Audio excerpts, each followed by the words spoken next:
Well, hello. Welcome to today's Dashcam Diary of a Disabled with me, Chronically Happy. I am chronically happy today about getting to my freaking chiropractor appointment. I am actually leaving 10 minutes earlier, 20 minutes earlier than I normally would. That's very surprising. It's all because I want to go to the ER right afterwards. And I'm going to go to a different town and flood their ER with me. Because I heard that my cousin gets in and out of there. So, I'm going to go to a different town's ER. Because last night was a failure. I sat in my town's ER for 3 hours with only getting a triage. And that triage nurse didn't do me right, dude. That triage nurse should have asked a doctor, hey, we're a little backed up, all our beds are full.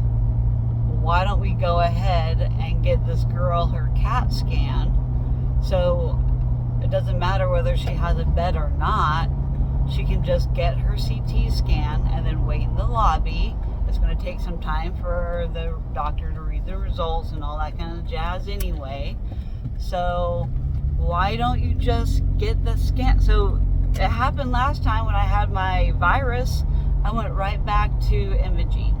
And I sat in the lobby until a bed was ready. And they only have 10 beds. They have no cots in the hallway. They have no reclining chairs to be able to sit back in. And they just totally revamped and updated their whole ER section. So for them to not have anything extra or anything to be able to maximize their care and expand their care in our little town is just beyond obscene. What I have learned, though, from my physical therapist this morning is all the Salem people are being rejected because of their Blue Cross Blue Shield insurance at the Salem hospital, which there's only one hospital in Salem, the entire town. They monopolize, and they have been buying out clinics left and right, local businesses. And so Salem Hospital and Clinics owns almost every single business in that town, Salem, the capital of my state.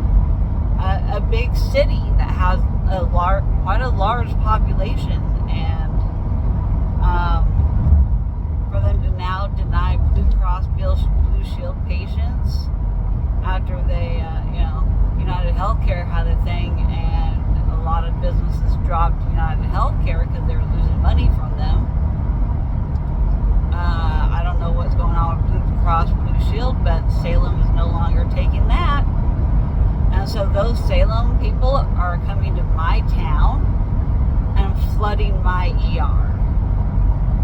I have never had a problem with waiting this long in the ER, ever. And I have a frequent flyers card of going to the ER. That was my care for 2 years, was going to the ER to get any kind of health care whatsoever because I refused to use the VA. Because of my last doctor firing me. And then I tried community care, primary care physician, and the billing just didn't go right with that.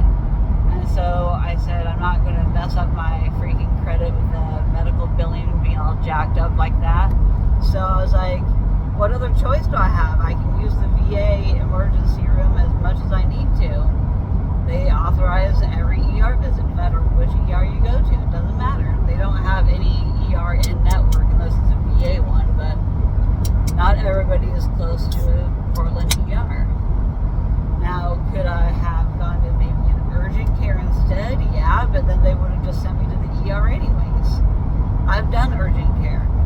And also, if I had gone to urgent care, since my primary care physician I use my Medicare insurance for, and he's the one that I see regularly, and I get referrals to doctors, specialists, and if I like that specialist enough,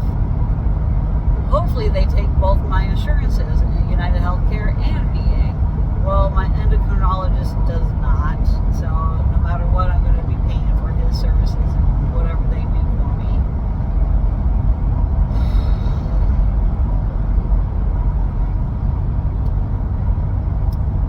But luckily, the Willamette Ear, Nose, and Throat, they accept VA and United Healthcare. So if I like them enough, I will go and jump through the hoops and use the VA in order to see the ear, nose, throat doctor to get my nose surgery. My sunglasses are hurting my nose.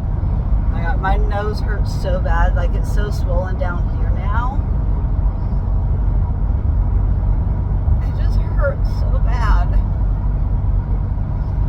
Dude, it's got to be broken. It's got to be broken. Like, I have never felt this bad with a deviated septum. I just want answers, man. I just want answers so bad. But at the same time, I'm so scared that it's going to mess up my spinal cord surgery. So, I know, I'm just emotional again. I have to get my crying out here and there in little spurts. I have to get it out. I have to cry a little bit here and there. I'm still happy because I'm still moving forward. I'm still doing what I need to do. I just feel that all my new patient paperwork, which I usually always procrastinate on, I was going to have an appointment at 2 o'clock today.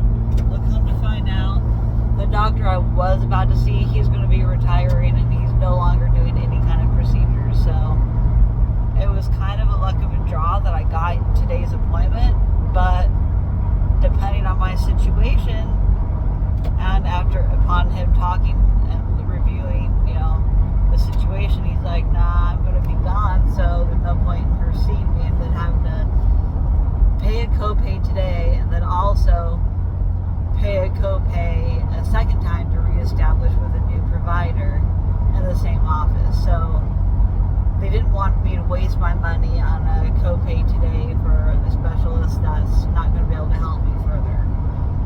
So it was a blessing. It was a blessing overnight that I was so stressed over all night, thinking that I was going to have to pay $150, and they wouldn't even have been able to do the scan in the office today.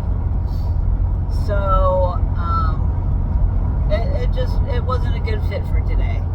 So guess what? I have an appointment next Friday, and so it gives me from now until next Friday to look up my imaging and figure out if it's broken today or just deviated today.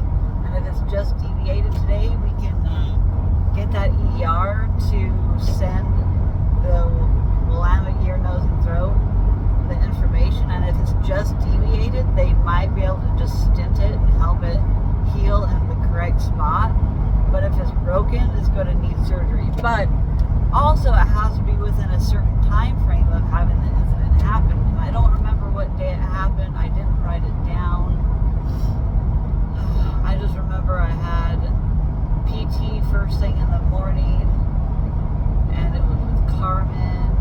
I'm going to go back and look at the dates of my physical therapy appointments, and I'm going to be able to pick out the date. I'll be able to figure it out because it was like early as F appointment. I'm not used to going early. And it was earlier than normal, and I wasn't fully awake.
military, that means you're on time if you're 15 minutes early.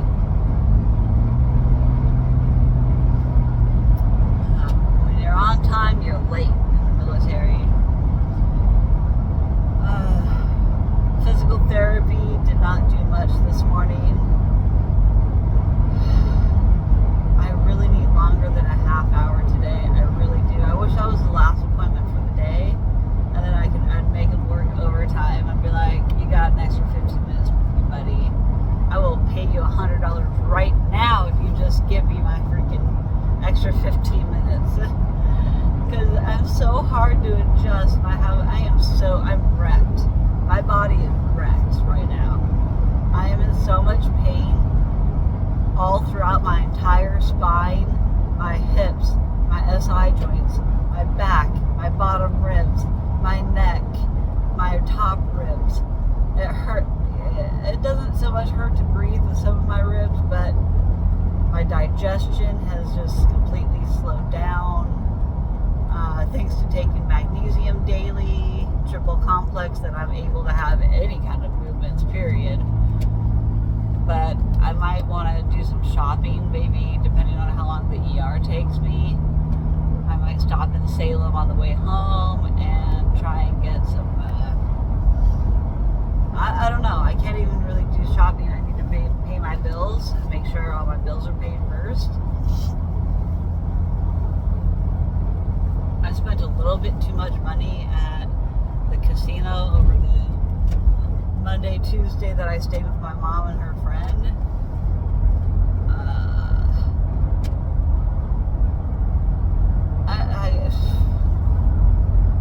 I'm really anxious and depressed lately, so when I get like that, I just go on spending sprees and I just go completely broke. Shopping therapy is not a good way to help your stress at all. A little pointer tip to y'all: shopping therapy's bad. You don't need to shop when you're upset about stuff, unless it's stuff that you need. And I procrastinate on the things that I need because I would much rather buy things that I want rather than what I need. Which I need to get my vitamin D tablets ordered again off Amazon. I need to order, at least I ordered my magnesium and it came today, so I only had maybe one day without it. But I'm so thankful that I got my infusion done yesterday. I'm thankful that I have a chiro at all today. I'm going to be thankful and happy if I can call later this afternoon and find out that I can schedule my neurosurgery consult. I was so bummed and depressed yesterday that I got absolutely nowhere except for getting my VA authorization number to be able to be like, hey, you have a time frame here, you need to look over my stuff and accept me as a patient, please.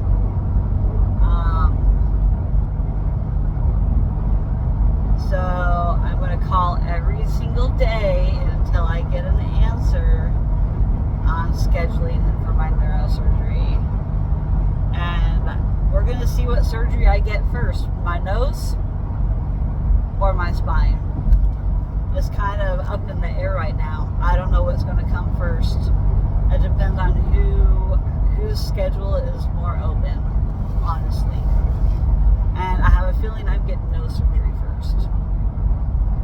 And if I do, it's going to take a long time to heal because I'm getting a nose job at the same time. I'm going to make them shave down my nose even more and make it even cuter.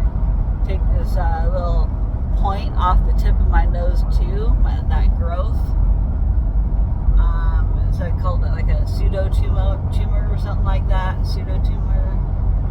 It's not. It's benign. It's almost like a wart, but it's not. It's just extra collagen. It's extra collagen just built up on top of my skin. It just grew that way. And I have some of these spots along my spine where I believe I have spinal cord problems underneath. And this dot right here makes me think that I still have problems up in my sinuses. There's signs and symptoms that can point you in the right direction to what things are happening on the inside of your body. It's up to you to research, learn, yourself on anatomy, educate yourself on how to advocate at your doctors. You need to be able to decipher what information is a crock of crap, because everything on the internet tells you you're going to die of cancer. It's a crock of BS. You're not going to die of cancer. You're going to have a lot of other kind of weird symptoms. It may seem like you are. I mean, I felt like I was going to leave this earth when I was really into my symptoms. And there was, it wasn't until I got my mast cell activation syndrome more under control that I'm able to actually function. But the more flares I keep having and the systemic inflammation I keep having because of injuries, is going to cause more autoimmune problems and things in my DNA to start turning on and causing more havoc within my body that I just don't need added. I just don't need it right now. I don't need anything else added. And the longer that my spinal cord is under pressure, the more mast cells are going to get released, more inflammation is going to happen. Changes to my DNA are going to rapidly change, and I could have tumors all over the place, benign or non-benign. Things just go crazy in an EDS body. Let alone a normal person's body. I mean, the same things can happen to a normal person, but like to the extent of an EDSer,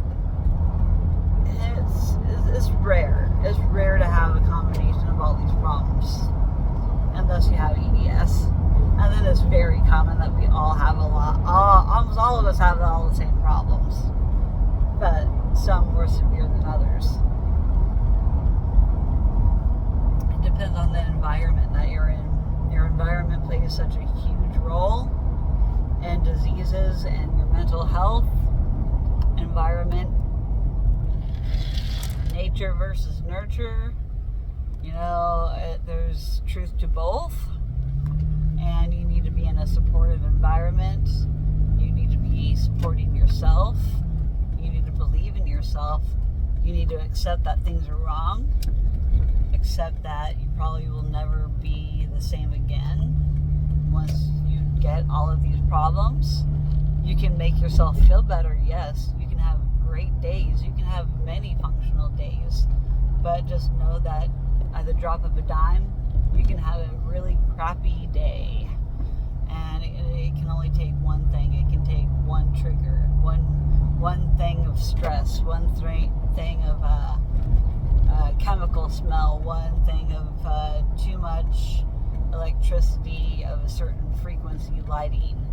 All of those things can trigger a flare with mast cell activation. And mast cell activation causes what they call mast cell rage. It so mast cell activation makes your body automatically go into fight or flight response. That's why a lot of people that have anxiety don't know that they have mast cell activation. And I believe the majority of the United States people have mast cell activation. I believe it's highly underdiagnosed. I think a lot more people have it, and I think we need to start focusing more research on the mechanisms behind why mast cells go crazy the way they do, and why they have such a reaction to and sensitivities to and allergic reaction type of things, making people go into mild anaphylaxis. And they don't even realize that they're in mild anaphylaxis. They just know that they have these terrible symptoms that make them feel like crap, and they have their face swelling but not swelling enough to close off an airway. You have pins and needles, you have skin that crawls. So then you start thinking that you have a mental, you're hallucinating, so you think you're going into a psychosis because doctors are telling you it's all in your head. You can't feel your skin crawl. You're hallucinating. So then you have this whole thing of like, well, am I crazy? Like, what is going on? So you start questioning yourself. And then you're like, well, is it me or is it them? No, it's really the doctors just trying to gaslight you, honestly. It's just It's just one of those things. But it can make a person go absolutely bonkers and end up in the psych ward. Multiple friends of mine have ended up in the psych ward because doctors don't believe them, that the rarest of things can happen to somebody like us, and a lot of doctors don't want to believe it.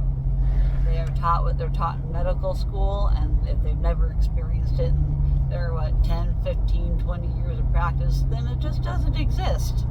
They're just not going to acknowledge that it's a problem, and then they're going to write you off, and they're going to say that you need to go see a psychiatrist or a psychologist, and then they write you off and fire you as a patient.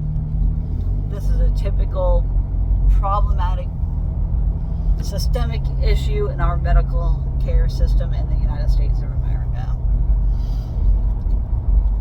And it happens mostly with women. It's been happening since the 40s, 50s even.